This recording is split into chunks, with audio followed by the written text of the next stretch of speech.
Now, an historic theatre in Kent, which was set to close, has been thrown a lifeline thanks to a grant of more than £2,000. Well, Margate's Theatre Royal opened in 1787 during the reign of King George III.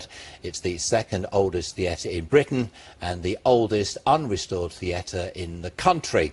£200,000 is that grant, but it's feared the rescue measures may lead to a reduction in shows and in staff cuts. Well, Keir Mackenzie joins us now live from the theatre. And Keir, how exactly will the money help?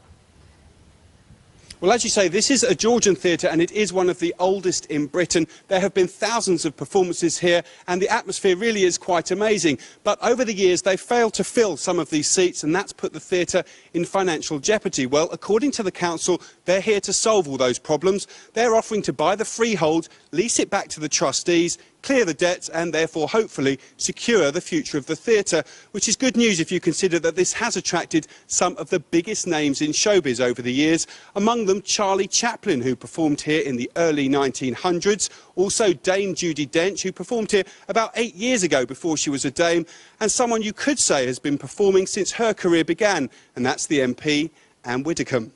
Well, I'm joined on stage now by the General Manager of the theatre, Michael Wheatley-Ward. Michael, why is it so important that theatres like this remain open? Well, 50% of our programme is youth, community and education. The rest is commercial productions at a price that people can afford to save them going to London or Canterbury. So in some ways, obviously, you're very happy, but I understand that there are some concerns as well. Yes, we've been given to understand that 5 full-time staff will be made redundant regardless. And how's that affected morale here? It's at an all-time low. Well, thank you for joining us. Earlier on, I did speak to the Chief Executive of the Council, who gave his thoughts on those concerns. We are aware that the staff have got concerns about their future.